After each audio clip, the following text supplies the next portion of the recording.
From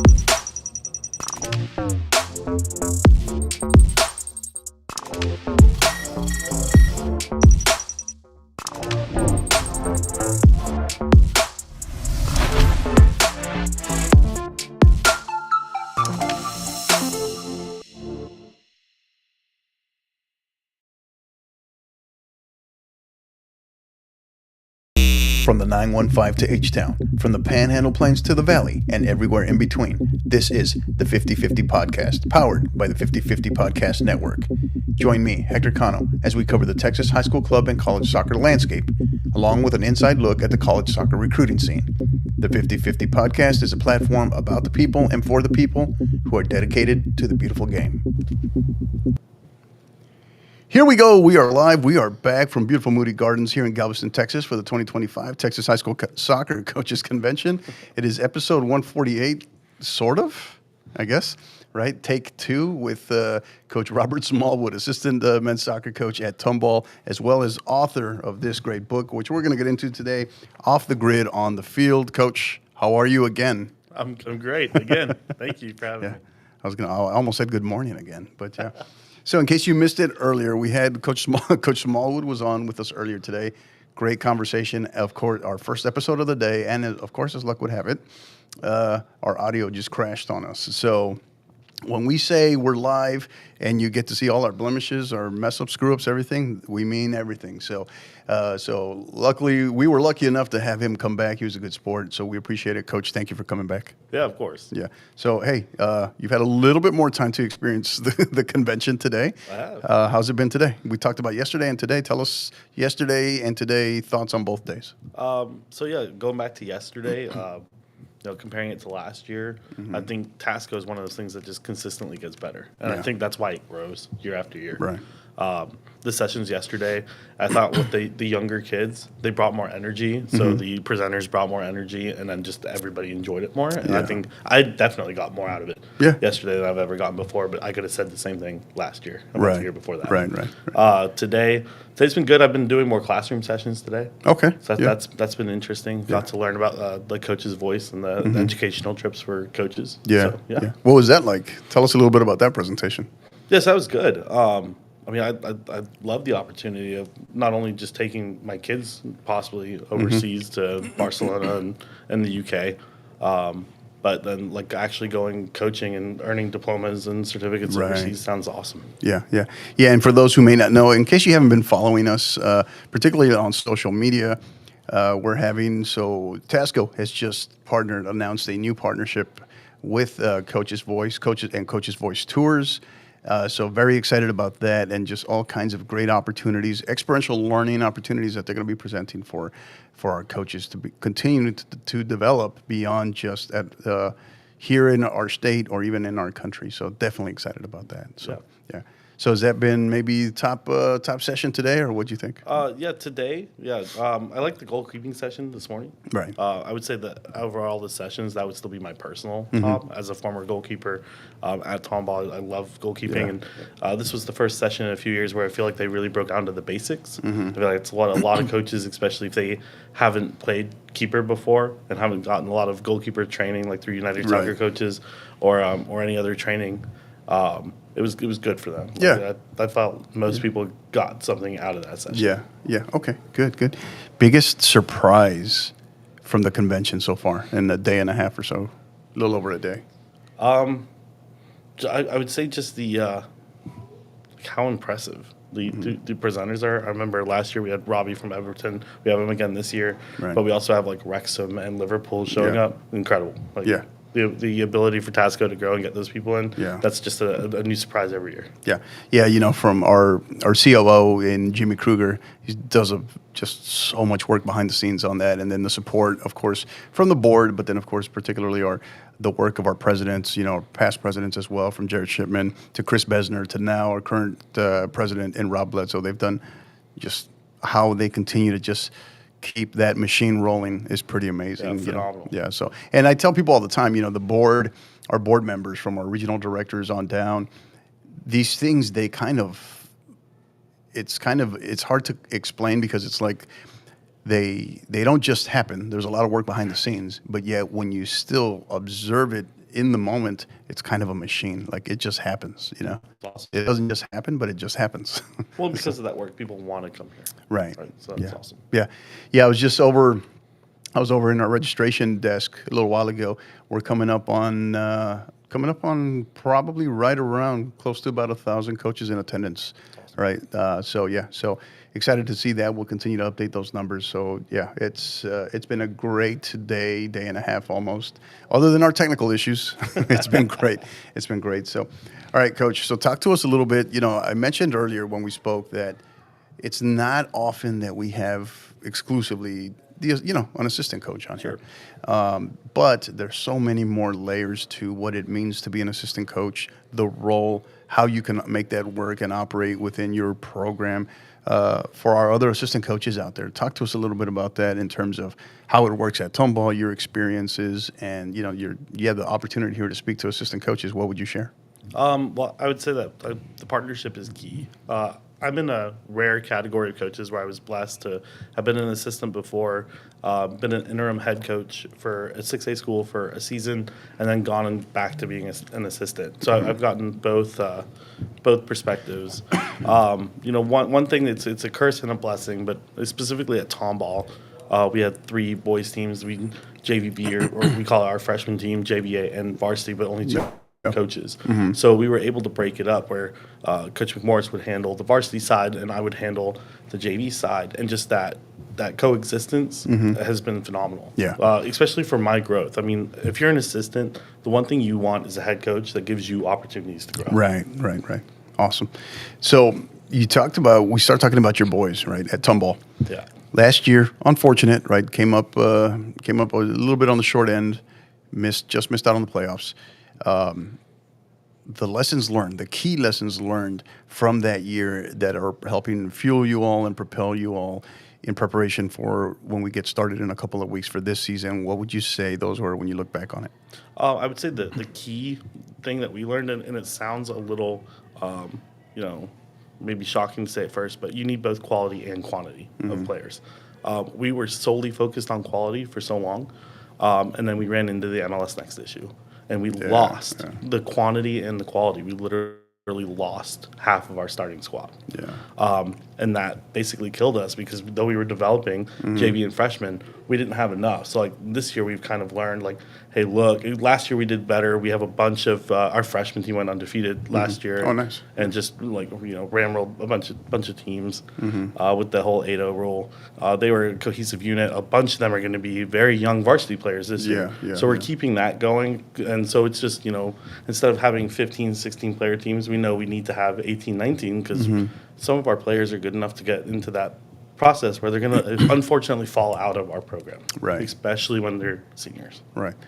Any thoughts? So we have, and that's the thing here in Texas is we got a little of everything, right? We have some who don't have to really contend with that, and a bunch who do. So your experiences, your lessons learned, things that you can share tidbits on being one of those schools that has to contend with that MLS Next process and some student athletes being told or being propositioned that they can't play or they sign a contract means they exclusively cannot, can only play for club.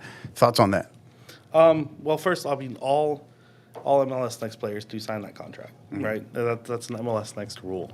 The unfortunate thing for high schoolers is that when the high school coaches in their programs they're kind of the ones left holding the bag because you have some clubs that will or will not enforce that rule. And then sometimes it's just if a player gets reported, then they'll enforce that rule. So you'll go through a season, and like I was saying before, you'll lose players in like December, and then you're left holding the bag for who do I put in my center back now? So when you say reported, what do you mean? Player getting reported? Well, I've just heard like you can basically report to the club like, hey, this player is playing, they need to stop, and the club is like, oh yeah, we have no. Oh, I got you. You know Okay, what I mean? I got you.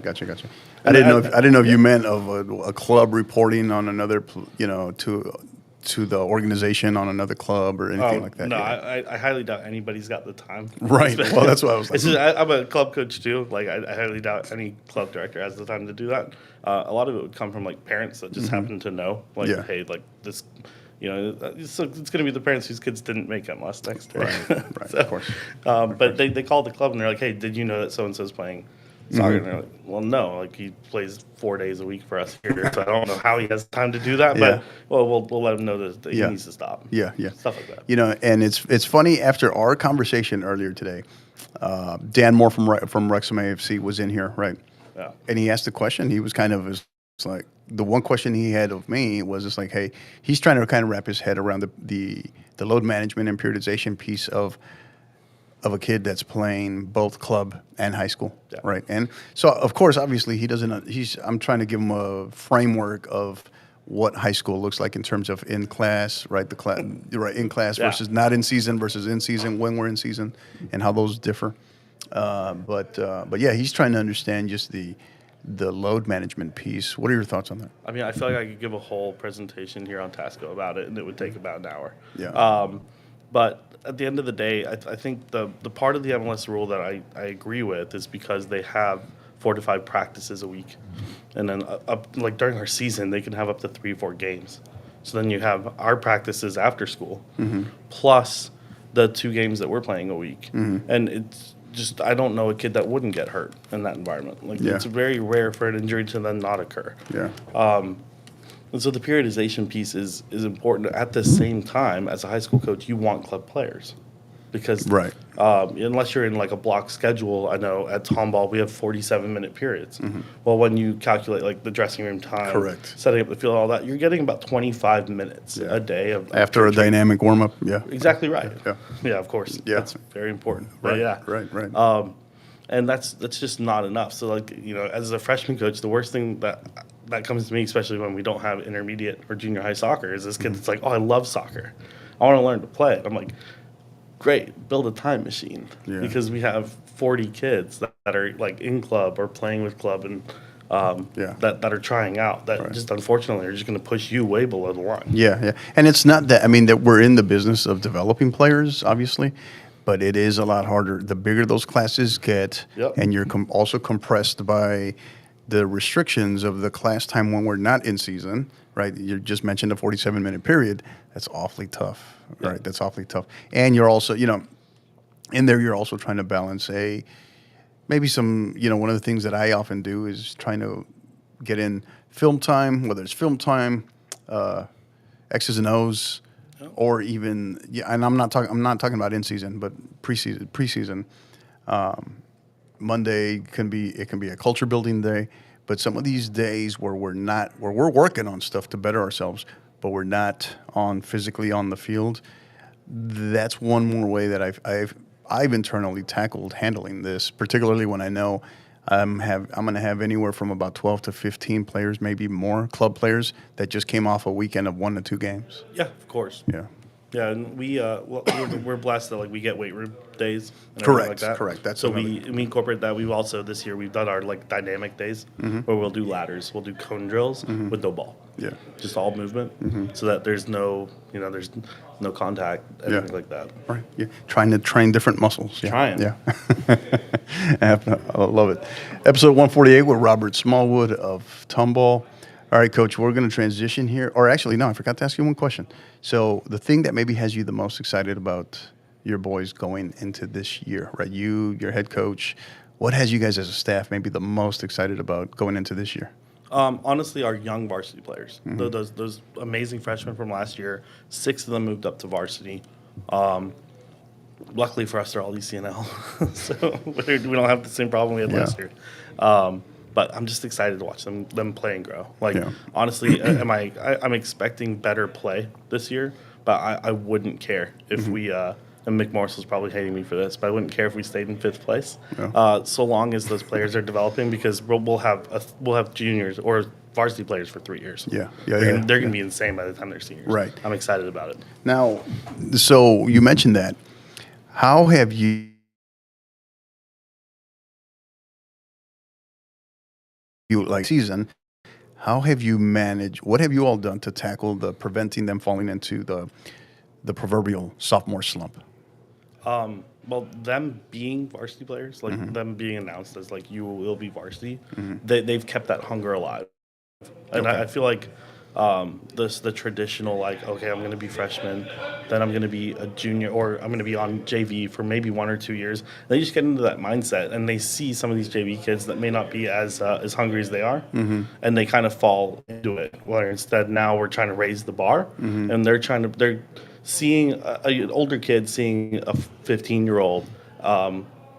Perform at their level actually brings them up. Yeah. Right. So that's Gotcha. why I'm like, let's get some more younger kids in here. Let's bring the older kids up. Okay, good. I like that. So we transition here. We're going to talk about, tell us, off the grid, on the field. Tell us the genesis of this guy. How did this book come to be? So that is, it's basically a sequel to a book that I got or was blessed to publish with last year. Which is Beyond the Whistle, A Coach's Guide to Culture and Youth Soccer. I'm part of a master's program, the Ohio University. Yeah. Master's Graduating in a few weeks, right? Yeah, Right, about 20 days. Yeah. There we go. Exciting. Awesome. And, a lot of coaches in that program, they were focused on analytical, technical drills, statistics, and all that. And I saw that, and I wanted to try to do something different. Yeah. So I wanted to write about how to build culture. And one thing that I do pride myself on is building those relationships with the kids and their parents. Yeah. And then they want to stay in the program, right? Even if they get up to that MLS level, they'll try to desperately stay in the program, Right. Because they're Right. loyal. I like to say, you play at a club because your parents are literally spending the money for you to play there. You play for your high school, right? Correct. And I So use true. I use So that true. in like the professional league. Like Erling Haaland wins all these things with Man City, but one of his proudest moments is playing national team. Yeah. So Yeah. Qualifying for a World Cup for the first, what was it? Yeah. 98 was it, or 2000? No, think it's in the 90s. was it 98? I think. Yeah. So anyway, Yeah. somebody asked me, they're like, well, one of the biggest things about culture that we're struggling with is these kids have, like, even the kids in club, right? They're in school, they're on their phones all day. Luckily now, this year, they're not, which I'm ecstatic about. But they're on their phones all day. They're living up to expectations that they see online that they can't possibly live up to. Right. And then they come out on the soccer field, and that phone is away. Yeah. And they become a whole new individual, a better individual, where they're focused on teamwork, camaraderie, building that esprit de corps, and coming together for a common goal. Yeah. And so, like, I answered them that, and then they're like, well, how does that happen? And that's kind of how this book came Okay. about. Good. So you told me before earlier, this was what, a 13-month ordeal. Yeah. Right? Yeah. As this book was coming along, was it kind of like building the airplane as you're going down the runway? Like you weren't entirely sure what direction it was going to go, or did you know from the start? I was not. Like, No. because the first couple chapters, I'm like, wow, this is really negative. This is before Texas, the legislator had Right. passed the phone ban. And, like another thing I ran into, and it ties so much in with athletics, is these kids and teachers, as a teacher, and there's, some of us that just don't care if the kids are on their phones, obviously before the phone ban. And these kids are getting hundreds on all their assignments, right? Because they're looking up the answers. The smartphone is literally making them dumb. Yeah. And then the test day comes. These kids take a test. They're obviously not allowed everything. The phones are all in the front, and they get a 40. Well, now they're not eligible to play soccer. Yeah. So, like, these phones were literally ruining their athletic careers in high school. Gotcha. So, kind of feedback have you gotten on this book so far? Yeah, pretty overwhelmingly good. Our Yeah. our district leadership read it, and they sent it out to the coaches, and they're like, this is important because a lot of coaches still kind of slack off with letting their kids have phones, and Yeah. we've completely gotten rid of phones in our program, so we have a lot more buy-in. Good. Again, the name of the book is Off the Grid, On the Field, How Athletics Save Teens from the Tech Trap, again, by Coach Robert Smallwood. Coach, how did this book, in that process, between the research, writing it, the 13-month ordeal, how much of a different person were you 13 months later from when you started? Honestly, huge, because I see kids. As an assistant, we have the conference period. That's not a real conference period. Right. And so I get to work with these kids all day in class as well. Yeah. Specifically, I teach freshmen, Okay. and they can be a handful. And they're a lot different around their friends and people that have their phones out in the bathrooms and all that than they are on the field. Yeah. And by writing this, I've actually come to recognize that and be cognizant of that fact. Okay. Like, they're going to act different, and you have to kind of accept that. Yeah. but Yeah. they're in their world there, but they're in your world when they're on that field. Right. And so Yeah. the coaches need to enforce that. The irony of social media, right? Making so many people not social, Less right? social, Right. yeah. Yeah. So true. So true. It's episode 148. We're talking with Robert Smallwood of Tomball, excuse me, of Tomball men's soccer program, as well as the author of Off the Grid on the Field. Coach, we start to wrap up here. Two things. Going to give you an opportunity to throw a question back my way, and then we'll wrap up with your final thoughts. Question my way. Anything pertains to Tasco, Texas high school soccer, anything, whatever, state of the game, what have you, the podcast, feel free. The floor is yours. Yeah. So and we kind of mentioned this before, but obviously living in Houston, it's an exciting opportunity because the World Cup's coming, and a lot of kids are excited about it. I don't think they're going to be excited about the ticket prices when those get. No, we were talking about that at lunch. Oh Yeah. boy. But at least it'll be home to them, and they'll be able to see it. And I feel like the atmosphere is going to change a lot more than it does when just like the Super Bowl's in town. Yeah. So I guess my question to you is, as somebody that's been around and you've seen these kind of shifts, what, if any, shift do you think that's going to bring to like either the motivation or the drive for these kids wanting to play soccer? Well, I think I think it's multifaceted, right? From the perspective of our youth, of kids, I mean, it's an eye-opening experience, no doubt, right?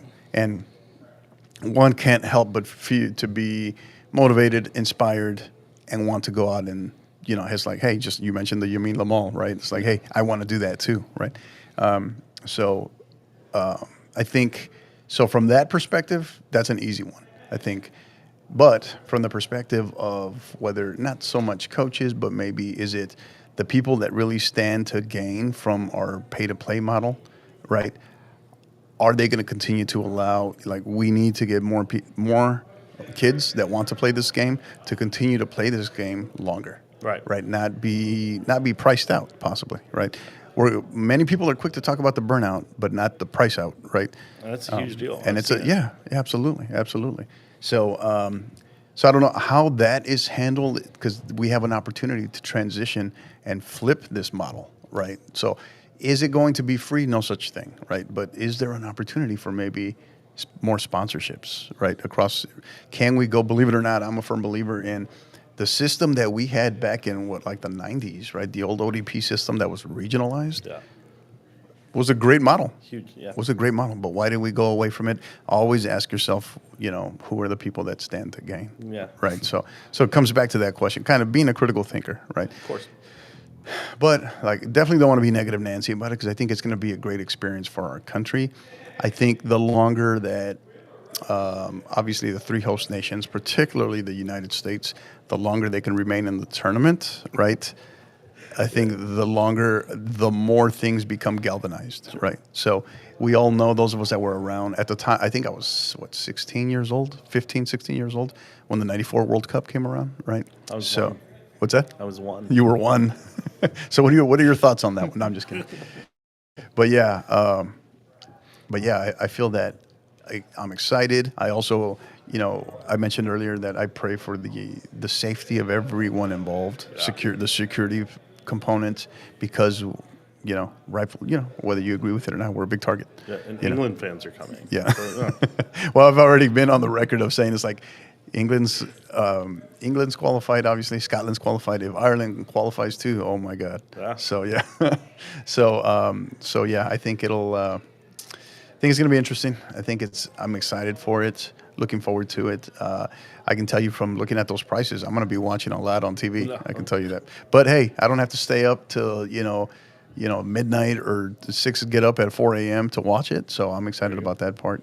But like I said, celebrate the game. If you're a soccer person, if you're a soccer coach, get your teams involved in the summer and watch it. Watch it together. So I'm excited. I'm looking forward to it. On the field, I think we're going to see. History tells us in this half of the world that it would most likely favor a South American team, right? So I don't know. We'll see. We'll see who's in the mix. But I do, as I mentioned to you earlier, I think we're going to see two things in this tournament. There's going to be a historic amount of mollywoppings because of the minnows that are getting in, if for lack of better words, right? These Yeah, I countries that think are, some of those minnows are Right. going to be better than we think they are. and we're going to have some absolute historic, stunning upsets too. So, which is that in itself, it is the biggest. It will be the largest field for a World Cup that we've ever seen. So I think there's going to be a little bit of a trade-off there, but definitely looking forward to it. So yeah, great question. So. Final thoughts, Coach, as it relates to the game, Texas high school soccer, TASCO, anything, your book, any shout outs, thank yous. Take it away. Yeah, definitely shout out. Thank you to Tomball for giving me the 2 days to come here. Right. Coach McMorris for giving me the opportunity to coach under him and learn so much. And then I guess the hope for the future, and I think it would solve a lot of problems, is if we could finally have intermediate and junior high soccer brought across the board. I think it would solve a lot of the issues that we've talked about today with the culture of commitment. And we just got to remind kids that they play for a high school, not at a high school. Correct. Well said.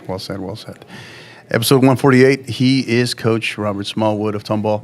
Appreciate you, Coach. Thank you so much. Thanks for everything. Don't go anywhere. We'll be right back with a lot more coverage of the 2025 TASCO Texas High School Soccer Coaches Convention here at beautiful Moody Gardens. You've been listening to the 50/50 Podcast, powered by the 50/50 Podcast Network. Help us continue to grow by liking, rating, and subscribing on all major podcast platforms. And don't forget to follow us on X at 50_50pod, on Instagram at 50_50 podcast, as well as on YouTube at the 50_50 podcast. Until the next time, keep down.